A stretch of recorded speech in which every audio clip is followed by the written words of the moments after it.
हरबंस सिंह जी पंमा जी मेरे नाल मौजूद ने, सो उन्हां नाल आपां गलबात करन जा रहे हैं। वाहिगुरू जी का खालसा, वाहिगुरू जी की फतेह। वाहिगुरू जी का खालसा, वाहिगुरू जी की फतेह। आज्ञा भई अकाल की, तभी चलायो पंथ। सब सिखन को हुक्म है, गुरु मान्यो ग्रंथ। गुरु महाराज ਦੀ ਅਪਾਰ ਬਖਸ਼ਿਸ਼ ਹੋਈ ਇਸ ਧਰਤੀ ਤੇ। ਇਹ ਧਰਤੀ ਭਾਗਾਂ ਵਾਲੀ ਹੈ, ਸੰਗਤ ਭਾਗਾਂ ਵਾਲੀ ਹੈ, ਜਿਨ੍ਹਾਂ ਨੂੰ ਹਰ ਸਾਲ ਇੱਥੇ ਆ ਕੇ ਨਮਸਤਕ ਹੋਣ ਦਾ, ਗੁਰੂ ਸਾਹਿਬ ਦੇ ਚਰਨਾਂ ਵਿੱਚ ਮੱਥਾ ਟੇਕਣ ਦਾ ਟਾਈਮ ਮਿਲਦਾ ਹੈ। ਇਹ ਮਹਾਰਾਜ ਦੀ ਅਪਾਰ ਬਖਸ਼ਿਸ਼ ਹੈ। ਤਕਰੀਬਨ 50 ਸਾਲ ਤੋਂ ਮੈਂ ਇਸ ਇਲਾਕੇ ਵਿੱਚ ਰਹਿ ਰਿਹਾ। ਸਾਰੇ ਹੀ 43 ਨਗਰ ਕੀਰਤਨ ਦੇਖਣ ਲਈ ਗੁਰੂ ਮਹਾਰਾਜ ਨੇ ਬਖਸ਼ਿਸ਼ ਕੀਤੀ।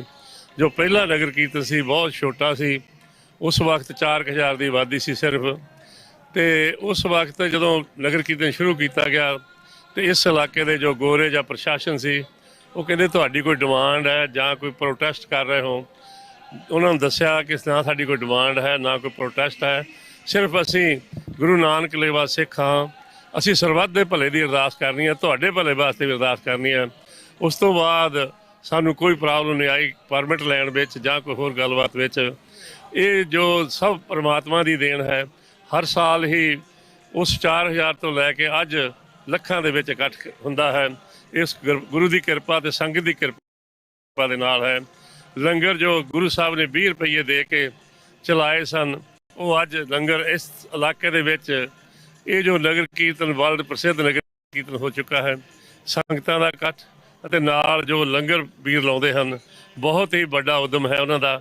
ਸੋ ਮਹਾਰਾਜ ਕਿਰਪਾ ਕਰਨ, ਇਸੇ ਤਰ੍ਹਾਂ ਸੰਗਤਾਂ ਜੁੜੀਆਂ ਰਹਿਣ। ਗਾਹਾਂ ਵੀ ਆਉਣ ਵਾਲੇ ਨਗਰ ਕੀਰਤਨ ਇਸ ਤਰ੍ਹਾਂ ਹੋਣ। ਆਈਆਂ ਸੰਗਤਾਂ ਦਾ, ਟੀਵੀ ਦਾ ਬਹੁਤ ਬਹੁਤ ਧੰਨਵਾਦ। ਵਾਹਿਗੁਰੂ ਜੀ ਕਾ ਖਾਲਸਾ, ਵਾਹਿਗੁਰੂ ਜੀ।